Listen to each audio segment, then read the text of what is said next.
Sup, Raj? Hey. How's it going, guys? We are going to do 2 beers in 1 video today. They're both Hopewell, so why not?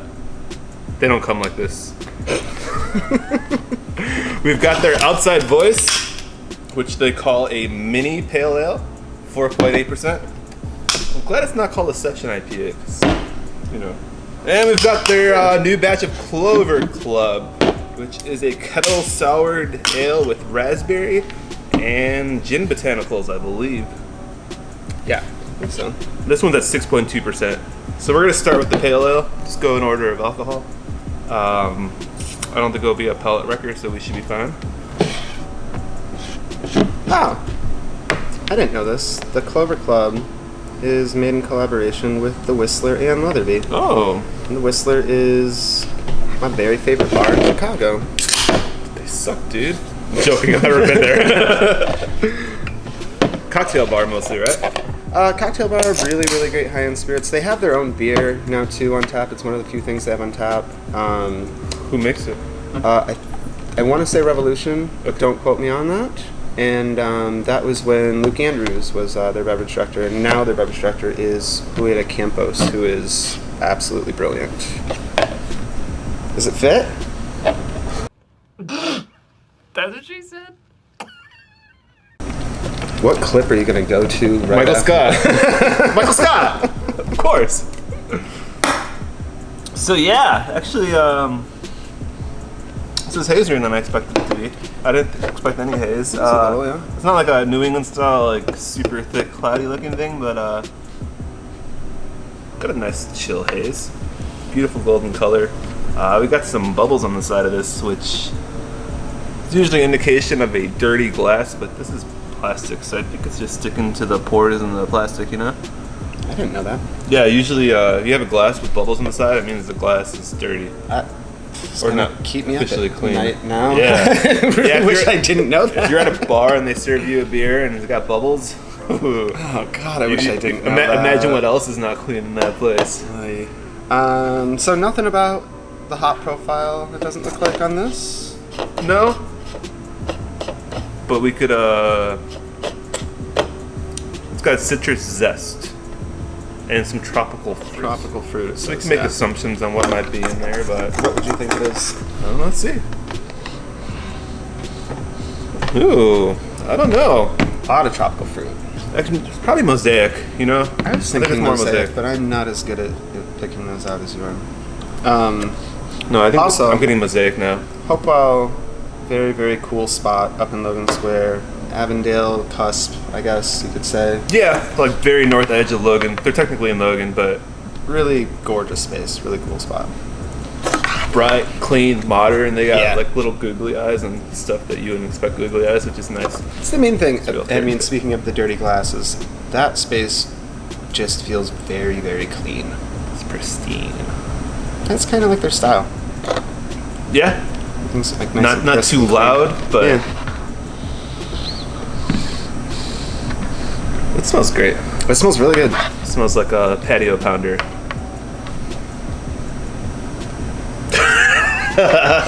Porch crusher, bruh. A gazebo guzzler. Gazebo guzzler. Stoop swallower. Well, I can't really pick mine up because I boss poured it, which is a Chink. terrible way to get head retention / aroma. But you know, the only YOLO ones. Screw it, right? Alright. You only yellow ones.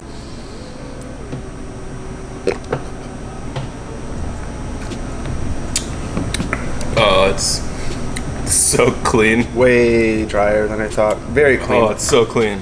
Wow. It's all of those fruit notes, especially in the aroma, really, really subtle on the palate. Everything's there, but it's not extreme. But it's not thin either. Like it's on the dry side, but the malt's shining. The fruit from the hops is shining. A little bit of graciousness, but very subtle. A little bit, yeah. A lot of fruit rind on the finish. It's just so clean and crushable. Right, or there was somebody made a note here once. I think on a liqueur or a wine, that it had grapefruit dust on the palate, and I called bullshit. Because Grapefruit that dust? doesn't exist. Well, yeah. And then it was explained to me that it's like when you have like a citrus fruit and the peel looks kind of like dusty, like if you put your finger across it. Yeah. And then if you put that in your mouth, it's super bitter, but it's the oils from the peel I don't think I've ever tried that. that have pushed through. I don't super recommend it. No. But it's a thing, and it reminds me of that. Okay. It's a really soft bitterness, but it's a citrus kind of bitterness. 4.8%. Despite being dry, it's got more body than a lot of the hoppy beers in this alcohol range. Some of those like tropical fruit notes are starting to pop out a little bit more to me too. This reminds Maybe it's just warming up a tiny bit, but it reminds me a lot of the flavor profile you get in like a Lagunitas Born Yesterday, but just a little more tame, less alcohol, not as extreme. that is. And I love that beer. That's my favorite Lagunitas beer. 4-pack of this guy yeah. is $9.99. Oh, Hella good deal. that's a great deal. Wow. Is Hopewell? What does Hopewell usually run? Are they? Usually $10.49, Pretty affordable sometimes side. $10.99. Between the 10, 11 range. I know it's considered to be kind of expensive, and some people would even say like overpriced. But Mars has almost kind of become my the level of price that I expect from really good local breweries. For the style that they're doing, I think Yeah. it's cost per ounce is great. Yeah, when I see stuff for that to be less than Yeah, this $15, is I'm this really- is stupid affordable. yeah, that's a really good deal. All right, Here we go. clink.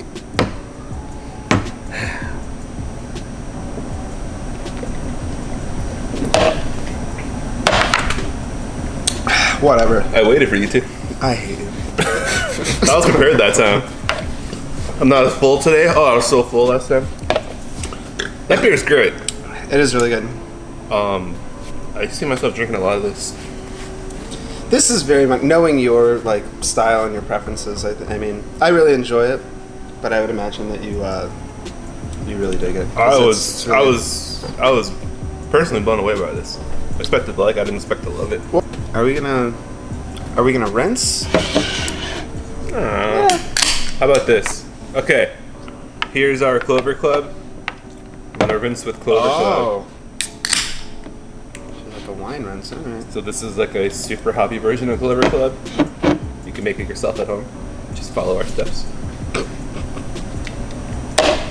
All right. Now let's pour the Clover Club. Full on. Ooh, It's pretty. it is quite gorgeous.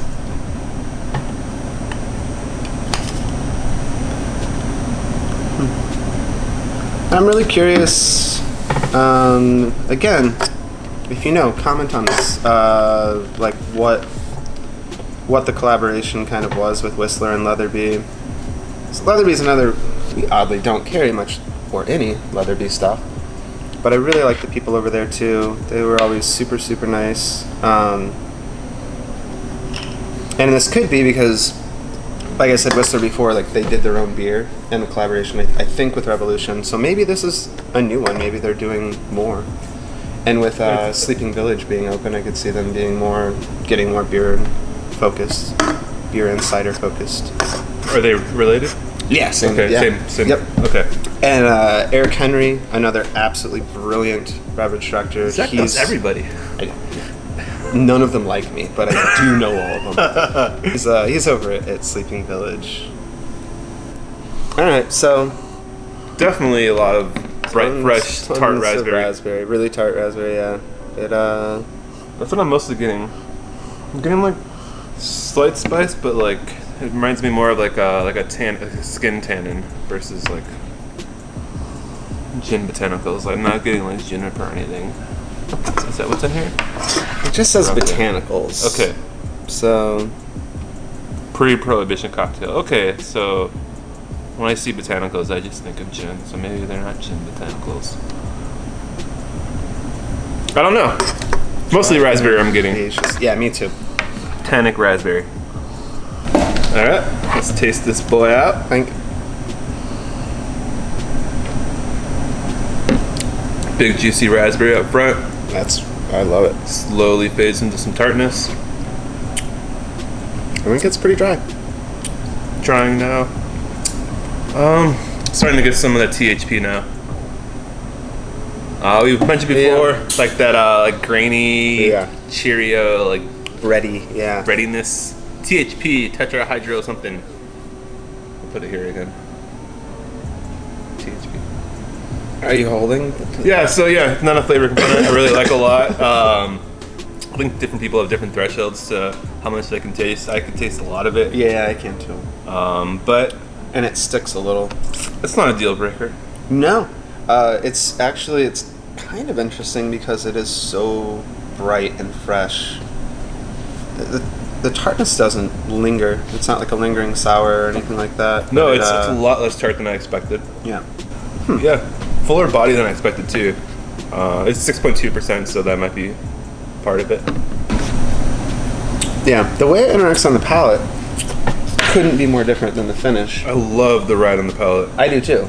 And the second, like, soft palate, back palate, the second that you swallow it, that's when it just really, really pops open. But yeah, then it does kind of...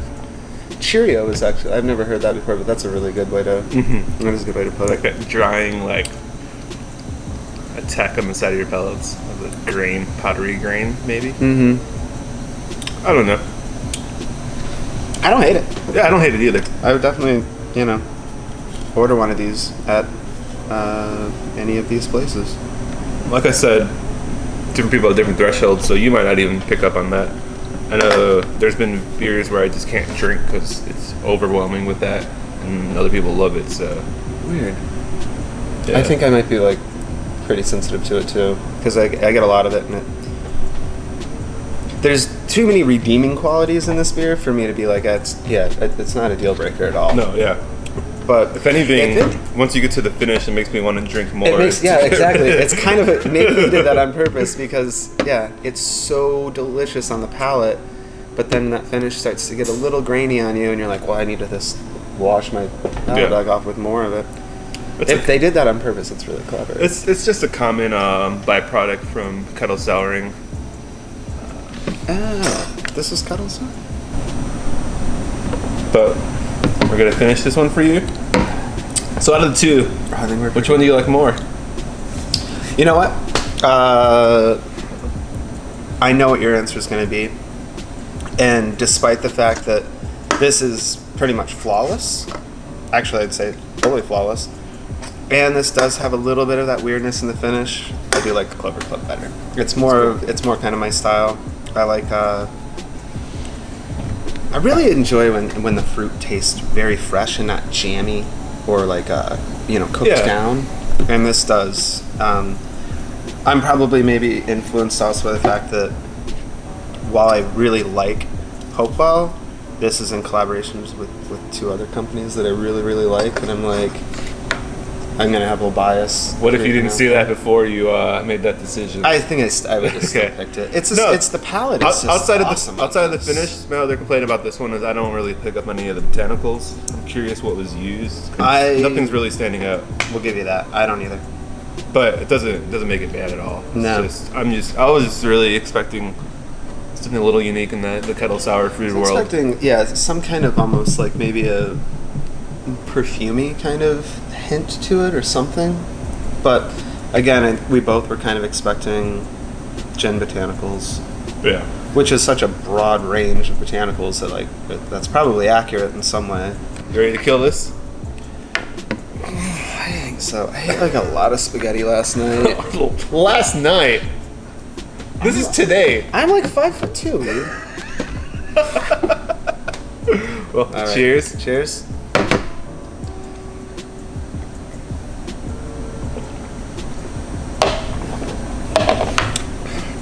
You know what it is? I figured it out. You start and then you stop and then you go again. I think your mouth is bigger than mine. I can't hold it all and then just gulp. Yeah, I could fit a lot in here. Yeah. 10.49 a 4-pack. That's another clip that you should probably put on. So yeah, these are about 50. These are about the same price. $9.99, $10.49. both are great, honestly. Yeah, I have a personal gripes with this, but that's just my palate. Not a bad beer. This, if you're a hophead, especially like clean, just really drinkable hops. Very, very clean. That's insanely clean. This is a gem, I think. In a sea of hops. While it's still warm outside, drink this. Later, guys. Peace.